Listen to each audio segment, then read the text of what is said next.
Hey everyone! In October I had to go to Brussels for work, as Busworld exhibition was taking place there. As I arrived Sunday afternoon there, and the weather was gorgeous, I took the opportunity to visit a bit the city. We already had visited Brussels 4 years ago with Tina, but we weren't impressed by the city. Let's see how this time will be. So you will follow me along the best side of the city and everything you could visit in a day. And in the end of the video, you will discover what the biggest bus and coach exhibition of Europe look like. Enjoy!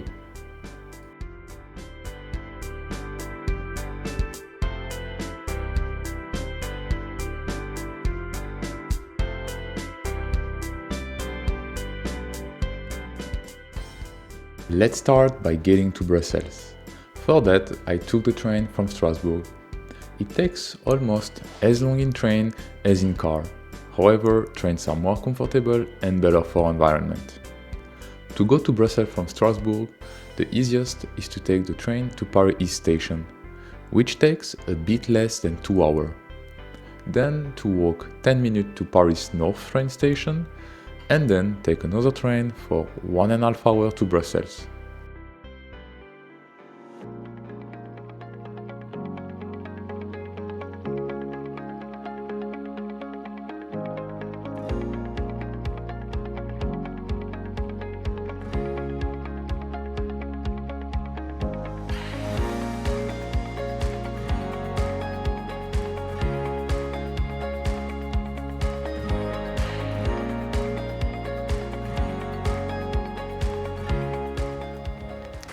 As I often use the train, I can access the TGV lounges in the train station.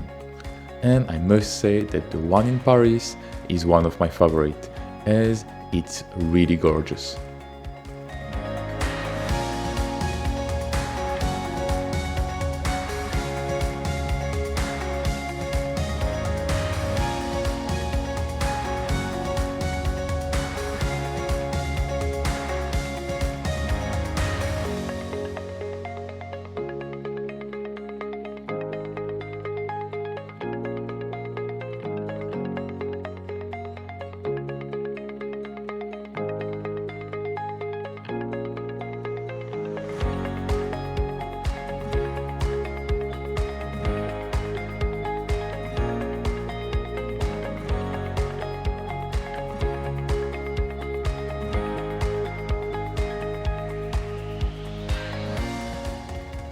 Once the time had arrived, I got to my second high-speed train of the day.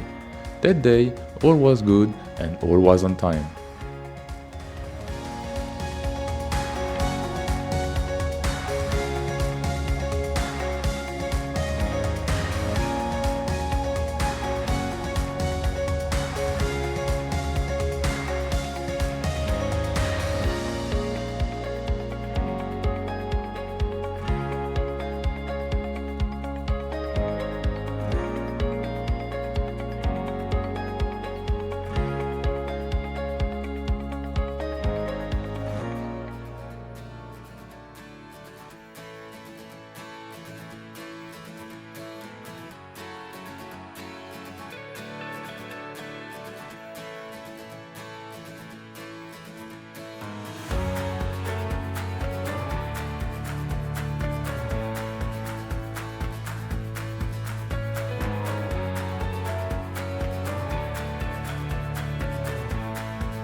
The best way to move around Brussels is without a doubt public transportation.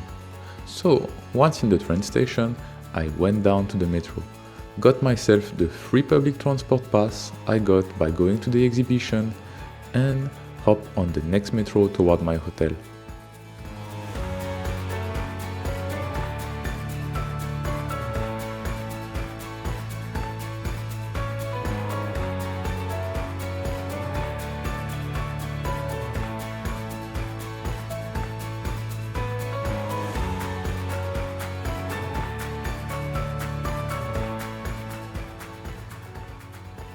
Before exploring the city, I wanted to check in and drop my luggage. The hotel I stayed in was the Fon Hotel Brussels City Center and was located at Rogier metro station. This location was great and super central, right in between the city center and the exhibition that was taking place at Brussels Expo, next to the Atonium. The room wasn't too big, but was really comfortable. It had everything I would need for my 3-night stay.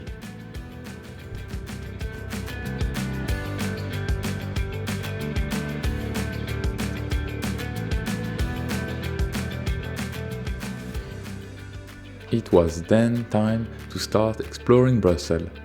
For that, I started by walking south on Rue Neuve, a huge street filled with lots of big stores and all the famous brands. But there also were some nice and old buildings. And along it, I made the first stop at the Martyr Square, a stunning square that today refers to the 400 euros of the 1830 Belgian Revolution that are lying buried in the crypt beneath the cobblestone.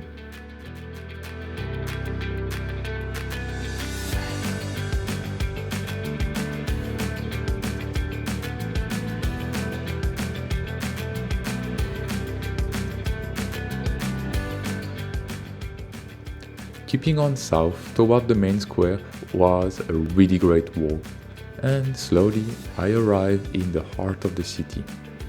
There you could see what was a must to do: eat some French fries and some waffles.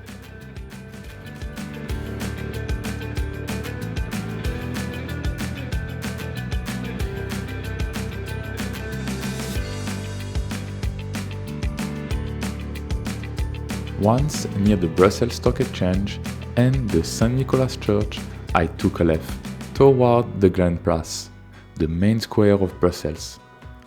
The little street leading to it was full of temptations, with lots of chocolate stores that looked all amazing.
And I finally arrived at the Grand Place, one of the most beautiful places of the world and a UNESCO World Heritage Site.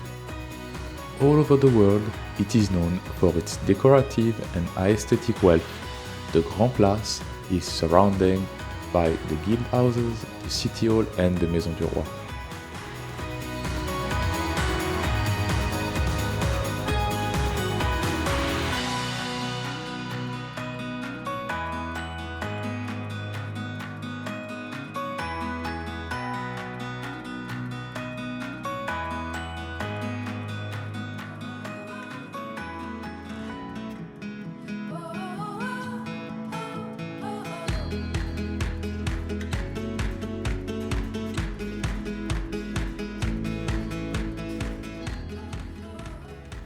From there, I continue toward Mont des Arts, passing by a street stocked with restaurants and full of life.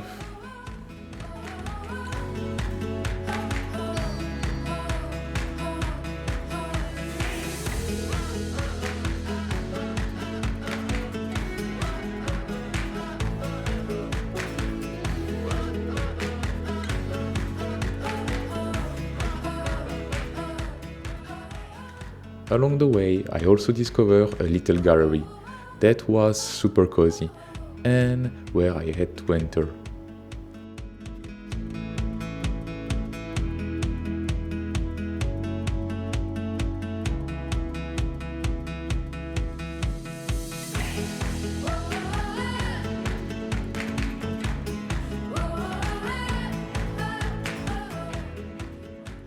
Mont des Arts was a beautiful square with a gorgeous garden. As it is located on a small hill, the top part offered some great view of the city.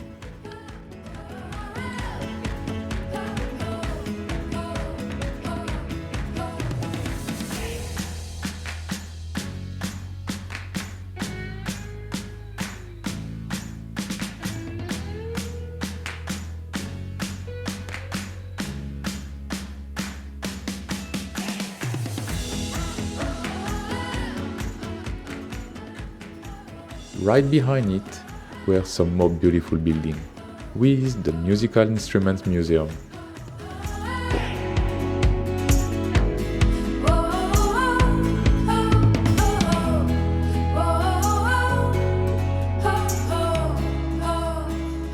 I had arrived at the Royal Palace of Brussels, the official palace of the King and Queen of the Belgians. However, it is not used as a royal residence, as the king and his family live in the Royal Palace of Laeken in northern Brussels. But this is where His Majesty the King exercises his prerogatives as head of the state, grant audiences and deal with affairs of state. Back in 2019, we visited the palace, and it was a really nice thing to do that we would recommend. However, in 2023, due to renovation, the palace was closed to public.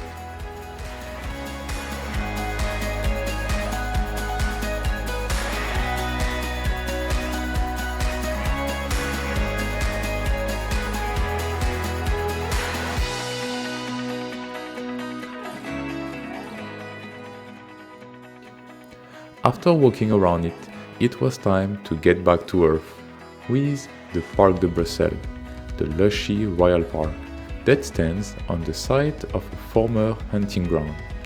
The park was really lively and filled with restaurants, fountains, and some really cool stages. I love the cartoon ones, especially that Belgium is home of so many comics such as Tintin, Spirou, The Smurf, Lucky Luke, and so much more.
From there, it was time to head back toward the city center, the next stop being the Saint Michael and Saint Gudula Cathedral, the Belgium's national church that hosts royal weddings and funerals, and was built in the Brabant Gothic style. I even got lucky to visit it as it was closing right after I left.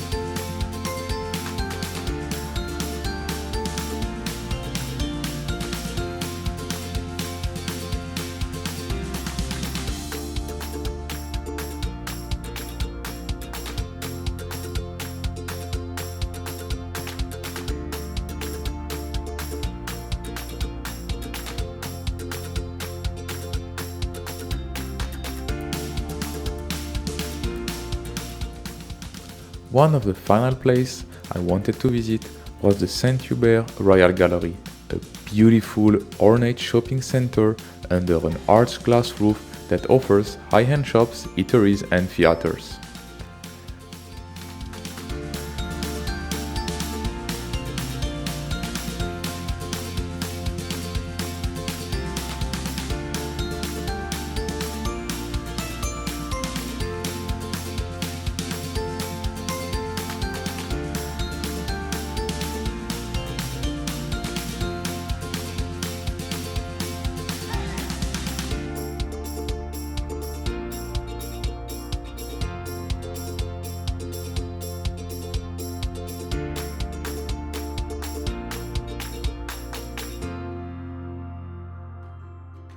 And that ends at the Agora Square, another lively place where there even was a flea market.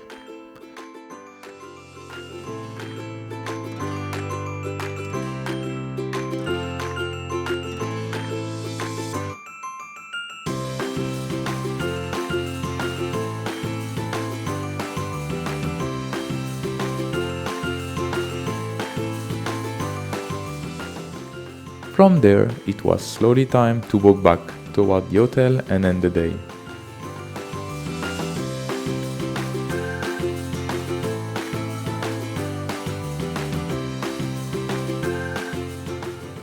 One thing though that already shocked me in 2019 is how dirty the city is and how many homeless people there are.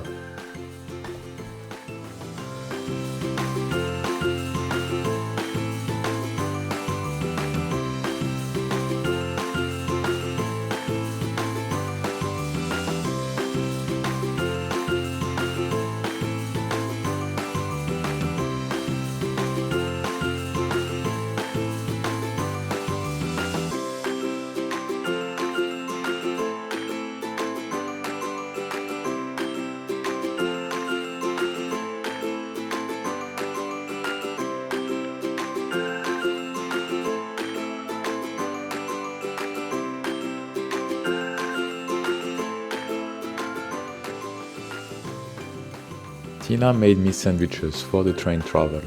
However, I couldn't eat all of it. So, not to waste any food, I ate it for dinner. The next morning, I woke up early, got breakfast and got ready for the exhibition.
After 2 metros and 30 minutes, I arrived at the Brussels Expo. It was easy to know I was at the right place, as the Atomium can't be missed.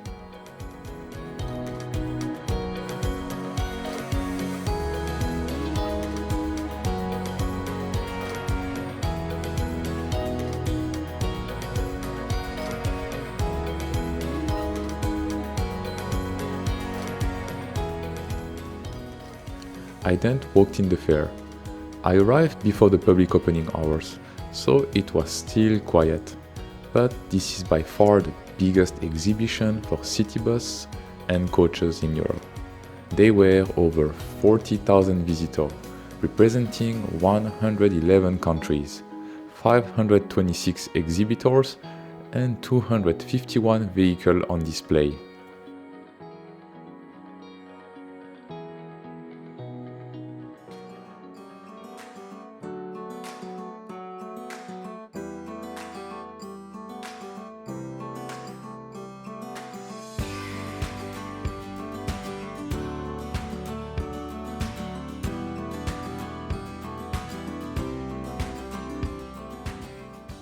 The brand I work for is named Irizar and is a Spanish bus builder. This is the most important event for us. Our stand was massive, with 4 vehicles, a bar area and a restaurant area. But behind the scene is also impressive, with changing room, meeting rooms and all the catering. One thing that really amazed me is to think that the hall is empty when all of this starts and that in a few days massive stands are built.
After that, I went a bit around to see what was happening, but also to meet and say hi to some of my old colleagues from previous companies. When we were living in China, I was working with a Chinese company called Yutong. So I went on their stand and found lots of my old colleagues that I hadn't seen since 2019.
For food, there were a few restaurants around. One day I got Thai food, the other a bagel. Or there were always the option that we could eat on the stand but only if we had customer, which actually in my field doesn't happen that often. One fun thing with this fair is that there are tons of entertainment taking place. Some of them can even be a bit annoying if you are in a meeting, but they are fun nonetheless.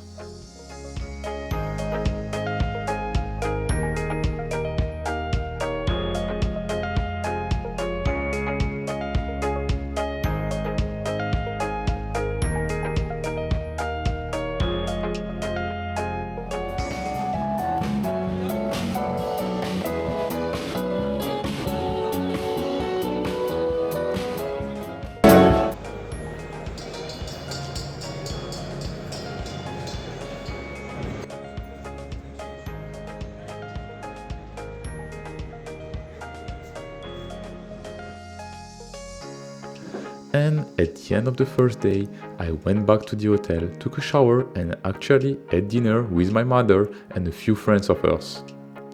My stepfather was also there. He is actually working for a competitor of mine and is also on the exhibition. So she tagged along. But the first night, my stepfather had a business dinner so he couldn't join us.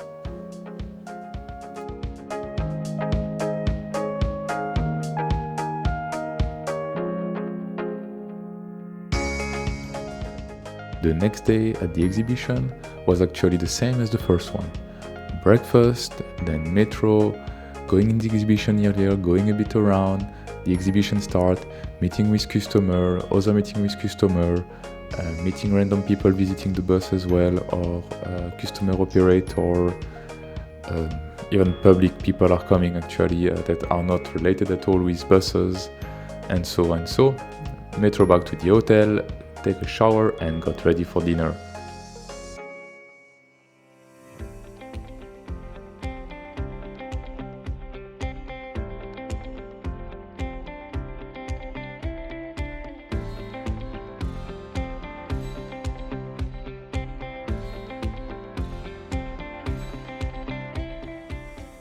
For my second night there, I had dinner with my stepfather and my mother. As it was near the city center, I walked there. And after a whole day standing, not moving much, it felt amazing to be moving around. I also took the opportunity to see some of Brussels at night, and to be honest, it was gorgeous to see.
For dinner, we went at Jardin des Olives, a really cozy restaurant. As always, in Belgium, beers are a must to try. And for the main dish, I got the falafel plate, which was delicious.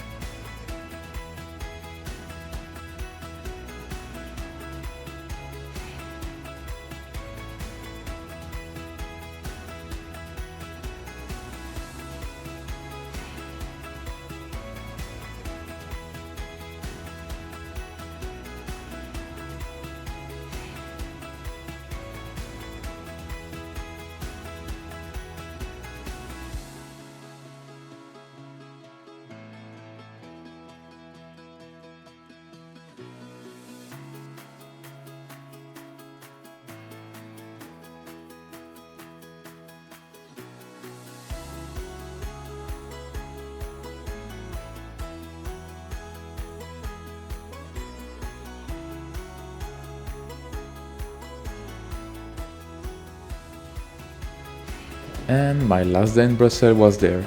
I only had one more important customer to see and then I headed back home to Tina.